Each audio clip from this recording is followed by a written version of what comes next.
Bismillahirrahmanirrahim. Ekonomi rakyat menghidupi ratusan juta penduduk Indonesia serta menjadi tumpuan utama pembiayaan pendidikan generasi penerus bangsa puluhan juta yang di pundaknya tertumpu nasib dan masa depan bangsa dan negeri ini. Ekonomi rakyat maju, ekonomi rakyat unggul, kunci Indonesia sejahtera secara berkeadilan. Demikian pula sebaliknya, Indonesia hanya sekedar utopia, hanya jas mimpi menjadi negara maju tatkala ekonomi rakyat tidak mampu maju dan unggul. Untuk itulah saudara-saudara, selaku Ketua Umum Asosiasi Pedagang Kaki Lima Indonesia APKLI Perjuangan, selaku Presiden Kaulo Arit Indonesia dan Ketua Umum Komite Ekonomi Rakyat Indonesia KRIS,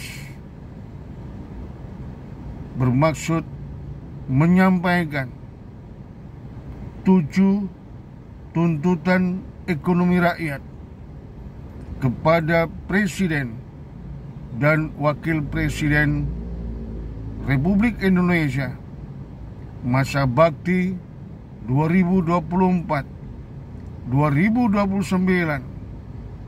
yang terpilih pada Pilpres 2024. 7 hal yang sangat mendasar, sangat strategis, dan menjadi kebutuhan tegaknya kembali kedaulatan ekonomi rakyat bangsa dan negeri ini, serta menjadi tumbuhan Indonesia akan merengkuh sebagai negara maju, adil, makmur, dan adidaya. 7 tuntutan ekonomi rakyat kepada Presiden dan Wakil Presiden yang terpilih pada Pilpres RI 2024 akan kita sampaikan kepada pasangan calon Presiden dan Wakil Presiden kontestan Pilpres 2024.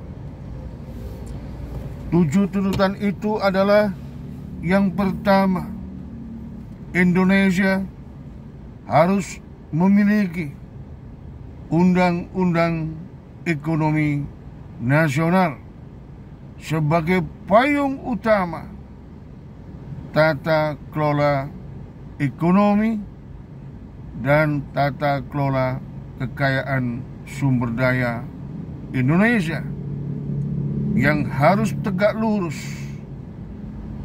jaga, pagari, dan pertahankan kedaulatan bangsa dan negara Republik Indonesia. Yang kedua, Undang-Undang Nomor 20 Tahun 2008 tentang usaha mikro kecil menengah harus dirubah menjadi undang-undang ekonomi rakyat yang tegak lurus pada komitmen kehadiran negara kepada segenap ekonomi rakyat, petani, nelayan, pedagang, ojek, supir, becak, pemulung, tukang dan kuli bangunan, serta ekonomi rakyat yang lain demi melindungi, mengayomi, dan mengkanalisasi berbagai persoalan, hambatan, dan tantangan ekonomi rakyat di era apapun. Keberadaan Undang-Undang Ekonomi Rakyat ini sangat mendasar, sangat strategis, dan sangat dibutuhkan seluruh pelaku ekonomi rakyat di dalam negeri maupun yang ada di mancanegara. Tuntutan ekonomi rakyat yang ketiga, status Kementerian Koperasi dan UKM Republik Indonesia harus ditingkatkan dari Kementerian Negara menjadi kementerian departemental dan nomenklaturnya menjadi Kementerian Koperasi dan Ekonomi Rakyat Republik Indonesia. Seluruh dan segenap infrastruktur, kelembagaan, beserta anggaran seputaran ekonomi rakyat di seluruh kementerian, lembaga negara harus disatukan di Kementerian Koperasi dan Ekonomi Rakyat Republik Indonesia. Ini sangat mendasar, sangat strategis, dan sangat penting. Negara harus hadir, memberikan komitmen, keberpihakan, perlindungan, pengayoman, pendampingan, dan mengkanalisasi berbagai persoalan, hambatan, dan tantangan ekonomi rakyat secara fokus, serius, sistematik, dan terukur dalam satu kelembagaan Kementerian Koperasi dan Ekonomi Rakyat Republik Indonesia. Tuntutan ekonomi rakyat yang keempat, Indonesia harus memiliki undang-undang digital ekonomi menghadapi one world digital ekonomi dunia. Sudah terlalu banyak korban rakyat kita, triliunan rupiah akibat dampak negatif digital ekonomi. Sudah terlalu banyak pedagang pasar di 14.500 pasar tradisional. Sudah jutaan warung kelontong. Sudah banyak ekonomi rakyat menjadi korban formula digital ekonomi.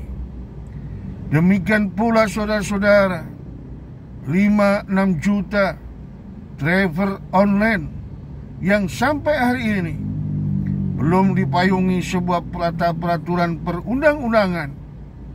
Nasib dan masa depannya harus dilindungi, diayomi, dan dikanalisasi oleh kehadiran negara. Keberadaan digital ekonomi di era one world digital ekonomi harus hadir sebuah undang-undang digital ekonomi. Indonesia, sebagaimana pandangan banyak pihak, 2030 akan menjadi negara terbesar ketiga digital ekonomi. Namun tanpa keberadaan undang-undang digital ekonomi Indonesia,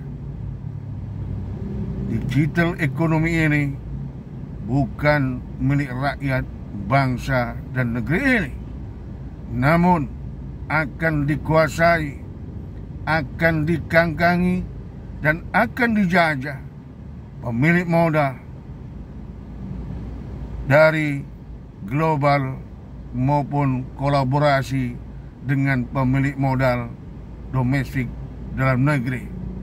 Ekonomi rakyat tidak boleh menjadi korban formula digital ekonomi.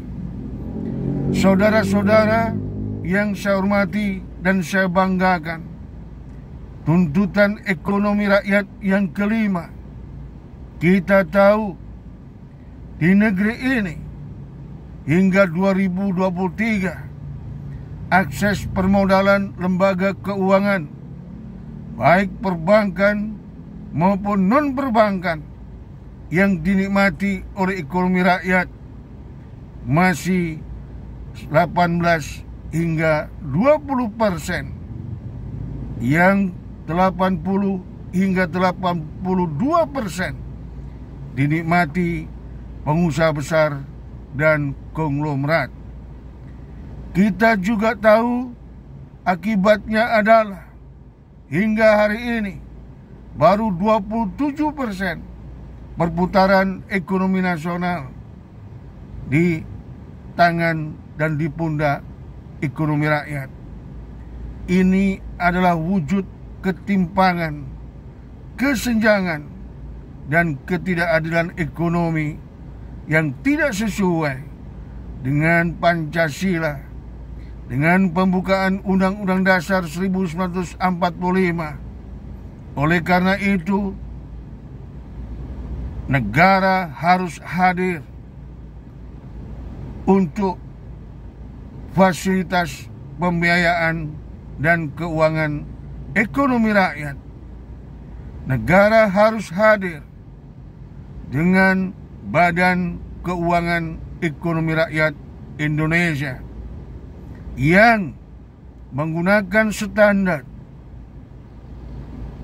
kriteria, analisis, dan risk management, bukan standar perbankan yang masih berbasis Eropa atau Jerman, namun berbasis karakter usaha dan ekonomi rakyat dan bangsa Indonesia.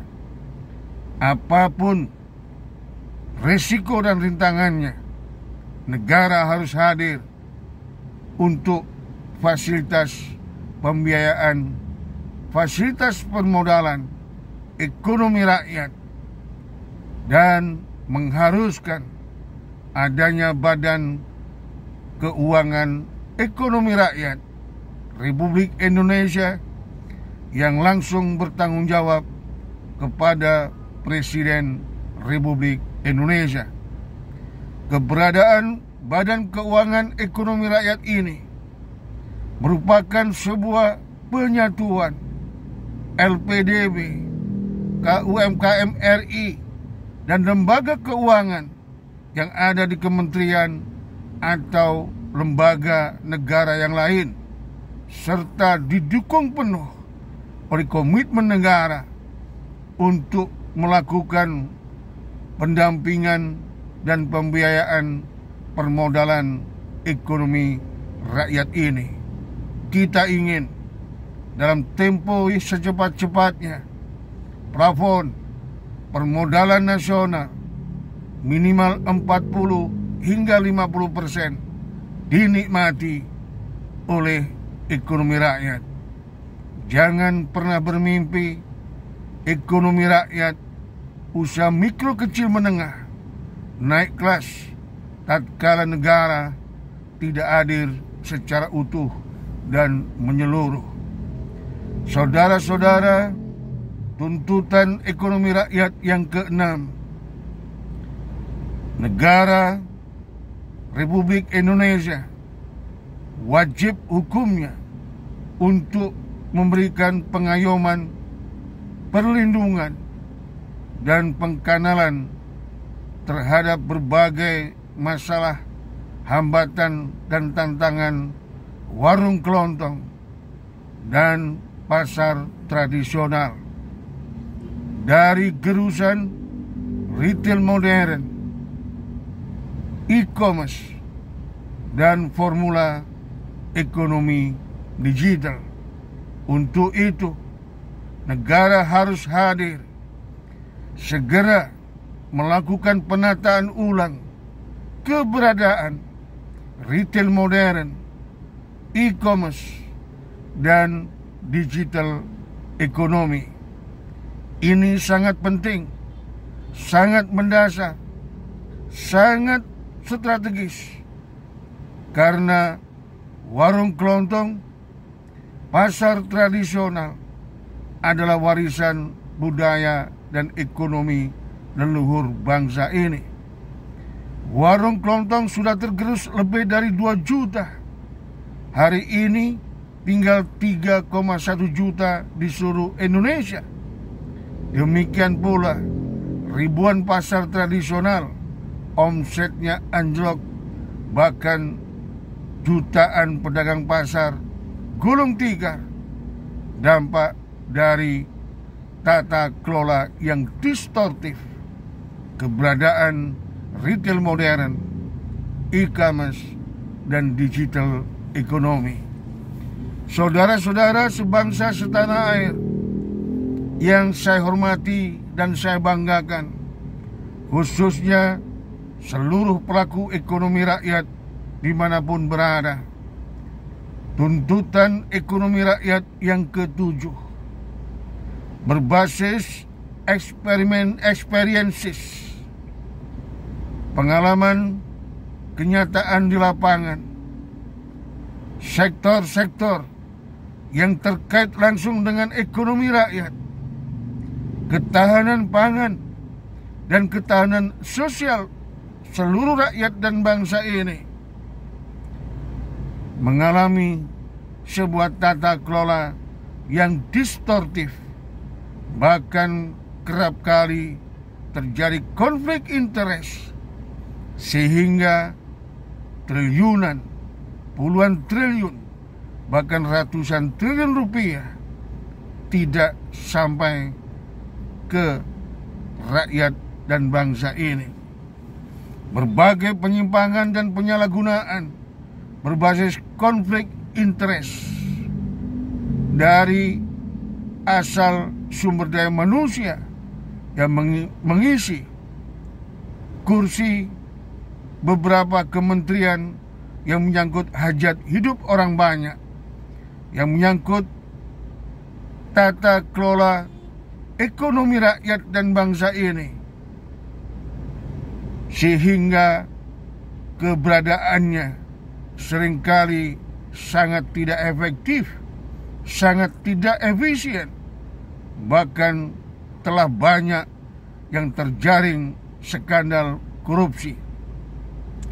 Untuk itu, tuntutan yang ketujuh ekonomi rakyat, pos-pos kementerian, Kementerian Koperasi dan Ekonomi Rakyat Indonesia, Kementerian Perdagangan, Kementerian Pertanian, Kementerian Sosial, Kementerian Pendidikan, Kementerian Kesehatan, serta Kementerian Perlindungan dan Pemberdayaan Perempuan dan Anak-anak Indonesia tidak boleh dipegang sumber daya manusia yang berasal dari partai politik. Kami tidak punya pretensi apapun. Kami juga tidak berpandangan kader-kader partai politik bukan kader yang profesional, namun konflik interest, politik praksis akan membuat kementerian dan kelembagaan negara tidak berlangsung efektif, tidak efisien, dan syarat akan konflik interest. Saudara-saudara, 7 tuntutan ekonomi rakyat ini akan kami sampaikan kepada paslon Capres dan Cawapres yang kontestasi pada Pilpres Republik Indonesia 2024. Insya Allah keberadaan Undang-Undang Ekonomi Nasional, keberadaan Undang-Undang Ekonomi Rakyat, status Kementerian Koperasi dan Ekonomi Rakyat menjadi departemental, keberadaan Undang-Undang Digital Ekonomi, keberadaan Badan Keuangan Ekonomi Rakyat Indonesia, dan tata ulang keberadaan retail modern, e-commerce, dan digital ekonomi, serta pos Kementerian Koperasi dan Ekonomi Rakyat, Kementerian Perdagangan, Kementerian Pertanian, Kementerian Kesehatan, Kementerian Sosial, Kementerian Pendidikan, dan Kementerian Pemberdayaan Perempuan dan Perlindungan Anak yang tidak diisi oleh kader partai politik akan menjadi sebuah pentautan pencapaian ekonomi rakyat dan bangsa ini maju, unggul di negeri sendiri, dan dalam percaturan global di era digital. Insya Allah, harapan dan cita-cita Indonesia menjadi negara maju, adil, makmur, dan adidaya akan bisa kita gapai dalam tempo secepat-cepatnya. Salam hormat dan doa kami, Dr. Ali Masun Atmo MBiomed, Ketua Umum Asosiasi Pedagang Kaki Lima Indonesia, APKLI Perjuangan, Presiden Kaulo Alit Indonesia, dan Ketua Umum Komite Ekonomi Rakyat Indonesia KRIS. Merdeka, merdeka, merdeka. Assalamualaikum warahmatullahi wabarakatuh. Rahayu, rahayu, rahayu. Jakarta, 1 November 2023.